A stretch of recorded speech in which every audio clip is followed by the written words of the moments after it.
Assalamualaikum warahmatullahi wabarakatuh. Apa kabar semuanya? Semoga kita dalam lindungan Allah Subhanahu wa Ta'ala. Kali ini Ibu akan mengajarkan tentang struktur bunga.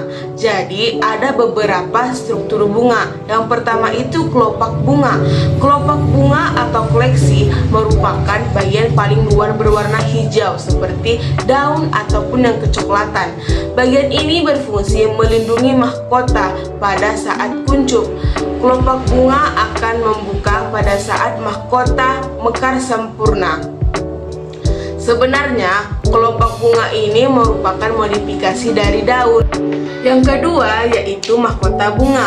Mahkota bunga merupakan bagian yang paling penting di dalam bunga. Bagian yang paling penting dan mudah dikenali. Kenapa mudah dikenali? Karena mahkota bunga ini berukuran besar dan memiliki warna yang mencolok.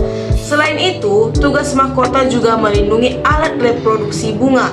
Alat reproduksi yaitu seperti putik dan benang sari.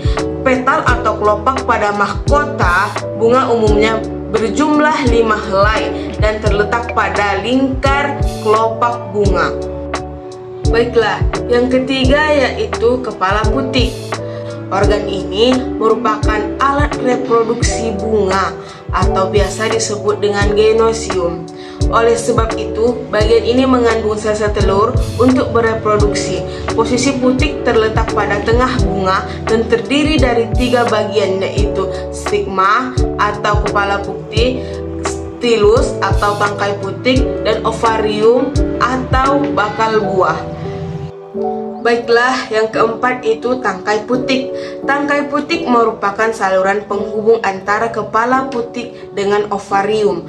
Selain itu, tangkai putik berfungsi menyangga kepala putik agar bisa berdiri tegak dan tetap pada posisinya.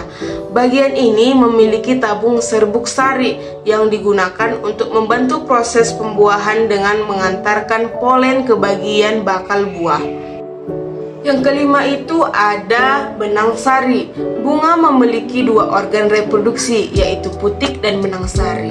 Bagian ini merupakan alat kelamin jantan yang terdiri dari anter atau kepala sari untuk menyimpan serbuk sari, polen atau serbuk sari untuk penyerbukan, dan filamen atau tangkai sari untuk membantu proses reproduksi. Benang sari bekerja dengan cara mikrosporangium dan spora haploid, yaitu pelepasan serbuk sari dengan bantuan agen penyerbukan seperti air, angin, serangga. Kemudian serbuk sari menempel pada putik bunga yang sama atau lainnya.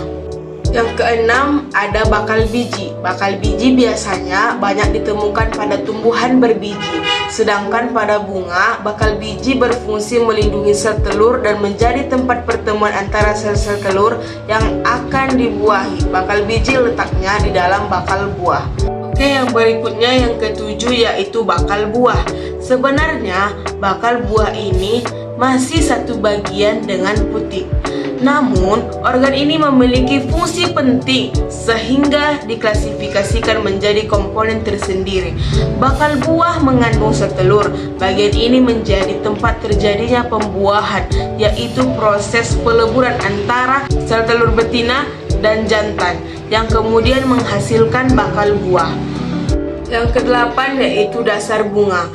Dasar bunga atau reseptakel merupakan bagian tempat melekatnya mahkota dan komponen bunga lainnya agar tetap berada di posisinya meskipun terkena terpaan angin.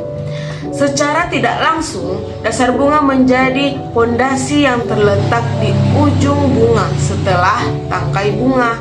Yang ke-9 yaitu daun pelindung. Meskipun tidak semua bunga memiliki daun pelindung, bagian ini berfungsi sebagai tempat melekatnya mahkota bunga atau tempat tumbuhnya kuncup bunga. Sekilas daun pelindung mirip dengan daun biasa, namun letaknya berada pada dasar rangkaian bunga. Baiklah, yang ke-10 ataupun yang terakhir yaitu tangkai bunga. Sama seperti dasar bunga, tangkai berfungsi penyokong dan sebagai penghubung antara bunga dengan ranting. tangkai bunga memiliki ukuran diameter yang berbeda-beda sesuai dengan jenisnya.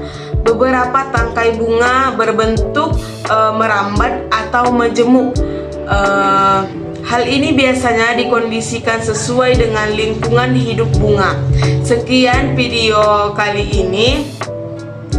Semoga anak-anak sekalian dapat menyerap semua apa yang ibu katakan. Wabillahi taufiq wal hidayah. Wassalamualaikum warahmatullahi wabarakatuh.